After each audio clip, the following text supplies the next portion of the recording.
jargon of the day. We've been hitting some jargon that we've never done before because some of it is hard. And today, I'm going to get to the good stuff, you guys. Because you're going to get, you're going to get to be with Dr. Jed Baker, but we're going to cover some hard stuff first. So we're covering terms that get thrown around a lot that we want to make sure that we're talking about something in the right light and understanding. So our jargon term today, unbelievably, we've never done it before, the term developmentally delayed. And this is a term, it's interesting that I didn't realize that we decided this back in January, but I didn't realize it the other day when someone wrote in on the YouTube channel and they said, what's the difference between somebody who's developmentally delayed and autism? And, and they wanted to know, I'm a person on the spectrum. Does that mean that I am developmentally delayed? So, hi, I am one. So let's talk about what the differences are and get this to a place where we can start to understand. First we give you an actual definition, then we sort of winnow it down into something that maybe we can get our heads around. And when appropriate, I make fun. I don't think there's anything to be made fun of today. So let's take a look at what the real definition of developmentally delayed is. And obviously, there are different, but we took Yale Medicine as our quote for the day.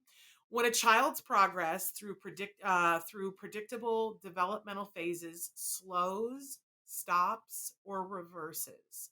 Symptoms include slower than normal development of motor, cognition, social, and emotional skills, and treatment includes occupational therapy, speech therapy, and or physical therapy services. Now, this is what Yale said. We didn't change anything.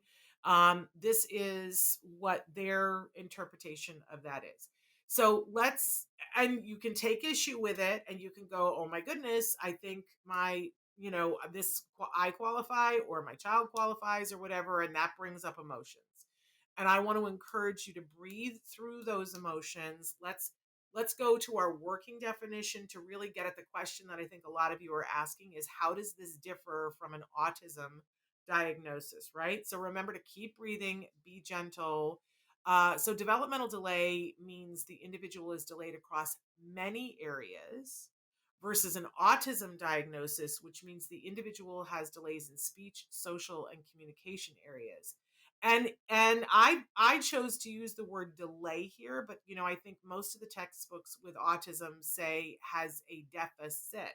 Delay implies that you can, that it's going to come later, because I believe that can be true in autism in many cases.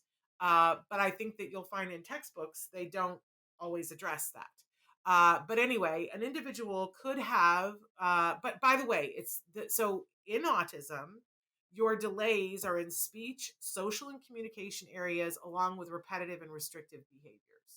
So you can be developmentally delayed, but not have to always, line up your cars when you play. You can be developmentally delayed and not have that like cycle of saying a certain phrase over and over and over again, right? And the opposite is true, that there are on both sides it's like that Venn diagram, right? There's like a circle here and a circle here. Now sometimes there is some stuff that overlaps. You can, as it says here, an individual could have both developmental delays and autism, but an ASD diagnosis doesn't automatically mean global developmental delays. So I think that there are very important distinctions there. Obviously, there are great many more nuances, but what we see a lot of times with autism is that the person has difficulty communicating in a social situation. They cannot communicate their needs, but there is no cognitive delay, that they can read Einstein and they can tell you all about Einstein. So we would not say that they're developmentally delayed, right? It's just that there are areas in which there is a delay or a deficit, however you choose to look at that. That there are areas that they are struggling with, and they're very specific with autism. So whereas a developmental delay, we would see it kind of consistently across all of the development. Does that help you guys to make a little bit more sense? But obviously, there are people on the spectrum who have an autism diagnosis who also have a diagnosis of being developmentally delayed. So those things can absolutely occur together, but it is not an if P then Q logic thing. You can be on the spectrum and not have developmental delays, or you can be on the spectrum and have developmental delays. So hopefully that helps to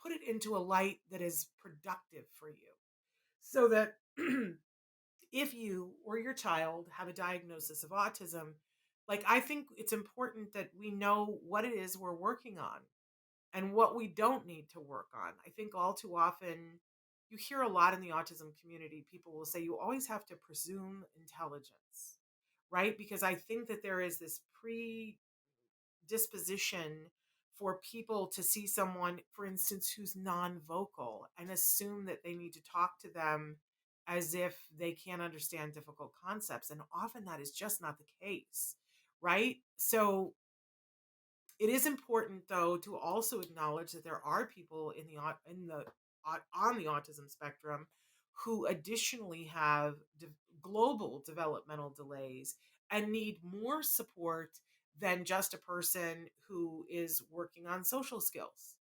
And it's important that we acknowledge these differences, not as a way of labeling and pigeonholing someone, but of giving them help and support that is appropriate to the individual. So it's very hard for me when we make these diagnoses because it feels like we're putting people into cartons. I don't like that. What I like is, if the carton is labeled, here are some things that would help this individual. That's what I like, and that's what I want to get to as much as possible here on the show.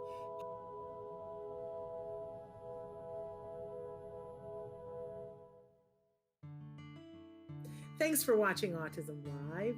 If you found anything helpful in this video, please give us a like. In fact, make sure that you smash that subscribe button on YouTube and give us a like on Facebook.